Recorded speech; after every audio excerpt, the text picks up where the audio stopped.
Okay, here's a good roundhouse run forwards after laying it back.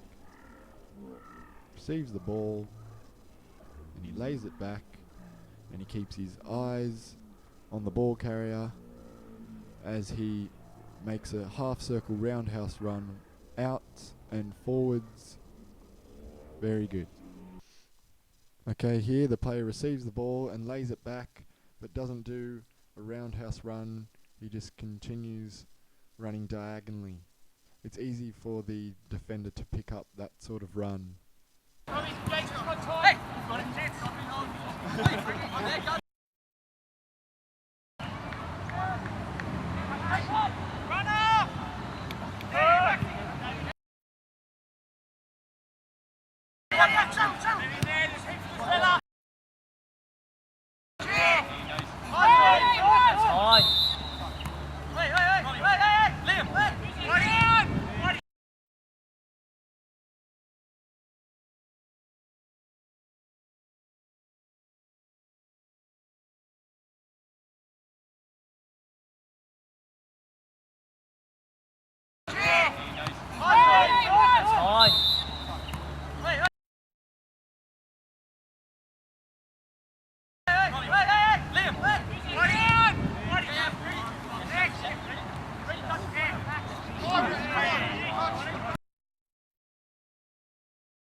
Again here, it takes far too long to take the free kick, and the opposition has time to reorganise into a defensive shape.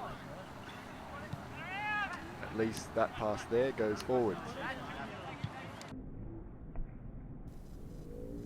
Now here, the player receiving the ball should play a quick back pass to number 12 and then make a roundhouse run forwards for the through ball.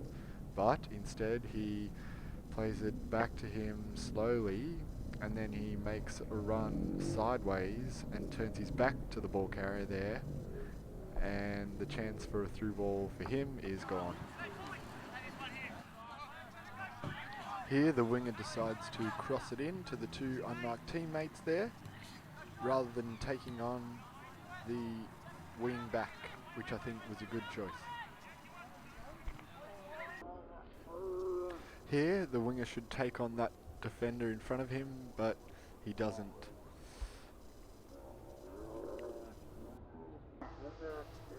Here the winger decides to take on his defender, and because of this, the second defender comes over to cover, so he draws them both in and creates a gap for him to have a great scoring opportunity. He misses, but that shows the advantage and benefit of wingers taking on their defenders.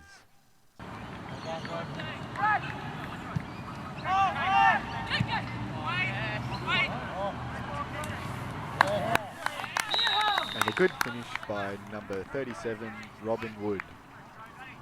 Brookvale are up 1-0.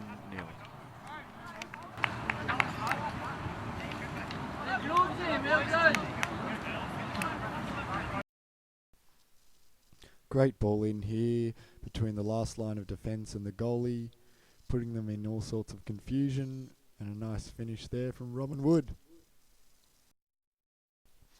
Let's take a look at this winger's sprinting technique. One aspect about good sprinting technique is keeping your head nice and level so that your head is not creating extra resistance whilst moving through the air. He does a pretty good job of this.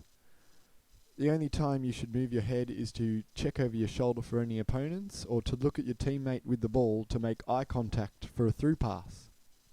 Another good aspect about good sprint technique is keeping your elbows locked at 90 degrees when your arms are moving up and down. He does a pretty good job of this, as you can see. And there he looks at his teammate to make eye contact, which is good. Without that eye contact, that player with the ball might not know that the pass is on for him. Another aspect of good sprint technique is that your hands should be moving besides your body, not away from your body and not across your body. Here, the winger does a pretty good job of this. So your left and right arm should be moving parallel with each other. His hands do move across his body a bit, so he's not quite efficient through the air as he could be.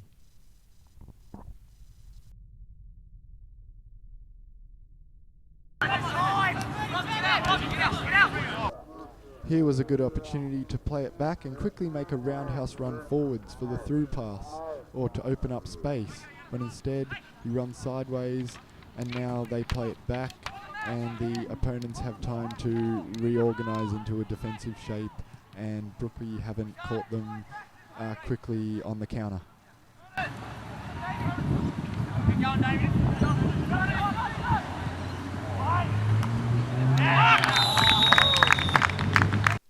And now it's resulted in a goal to Lillipilly, so the score is 1-1.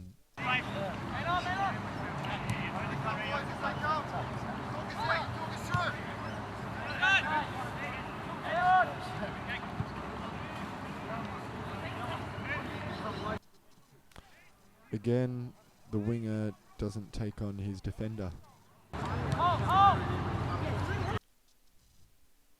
Again, no roundhouse run forwards.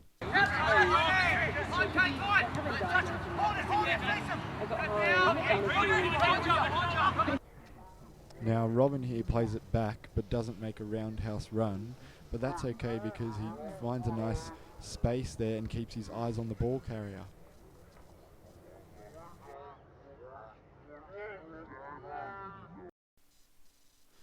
Again here plays it back but no roundhouse run.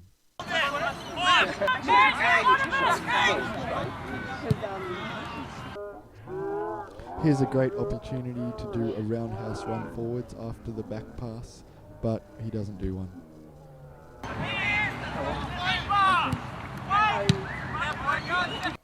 I would have liked to have seen this player take on his defender here.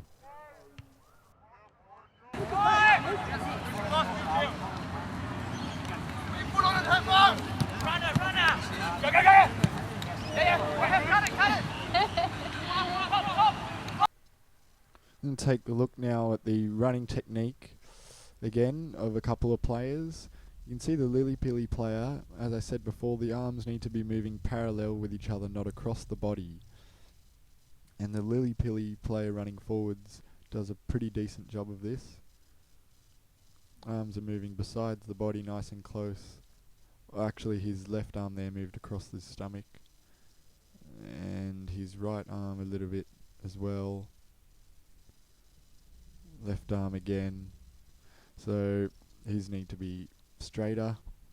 His hands should be coming up to his shoulders on the way through, and so his hands are not quite getting high enough. And as the arms move back past the waist, the elbow should be nice and high, as far back as it can go, to propel the body forwards. So his elbow doesn't really get that high. It should be like up to the shoulders or higher than the shoulders. And here Robin Wood into the picture. His elbows are not going up to his shoulders on the way back. His right arm there, you can see, not high enough. And his arms are actually a fair way away from his waist. There's a bit too much space between his hands and his waist. But as he slows down, as the player comes infield, that's okay. His arms are going out from his body a bit as he's slowing down, and his elbows don't need to be pumping far as back because he's slowing down. And now let's take a look at this Lillipilly player now. As the ball moves forwards, he's going to chase that ball. So we'll just have a look at his sprinting technique.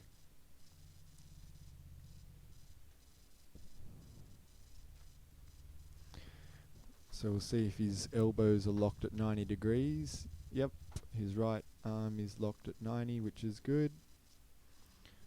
And let's take a look if they move parallel with each other,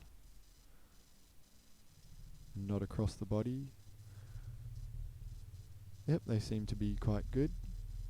Let's see if the elbow gets up around shoulder or higher. No, not there. Let's see if his hand gets up to his shoulder on the way through. Nope. Okay. Right elbow, yep. It's getting nice and high now, which is good. Let's see if his hand moves through to his shoulder level. No, not quite.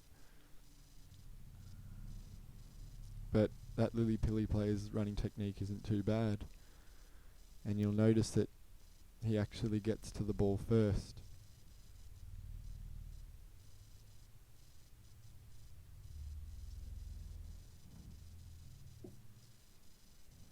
And he's keeping his head nice and still and level as well, which is good.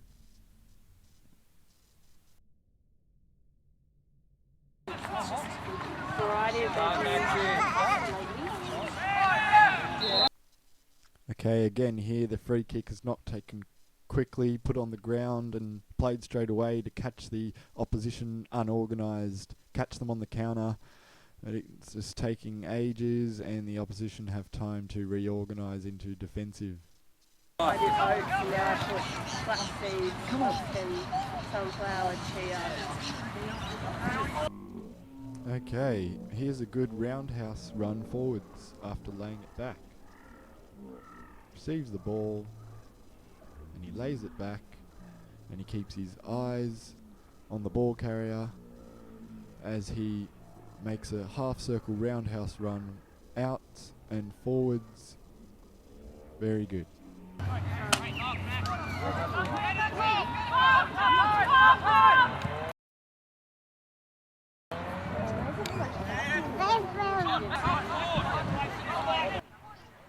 Here, the winger decides to take on his defender and he beats him and creates an overlap. However, big touch there and the chance is gone. But you can see if we pause it here, by beating his man, he's created a 2-on-1 overlap, and if he continues his run forwards towards this defender, that defender will have to either commit to the ball carrier or go out wide.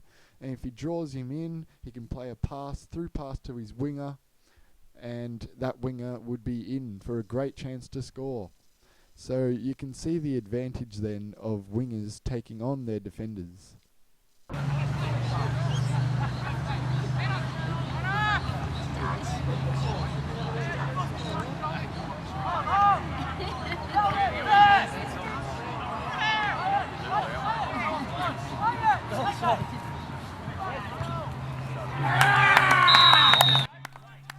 Nice finish, Robin Wood.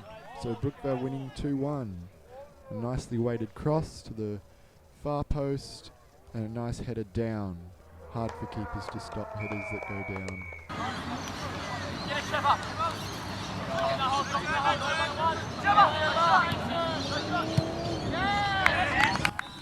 And a nice finish from Paul. So Brookvale now 3-1 up. Great work there from Chev, who looks up, finds Paul, and a nice calm, low finish. Well done. Great chance here for this winger to take on his defender, try and beat him, create an overlap, but instead plays it down the line and the chance is gone.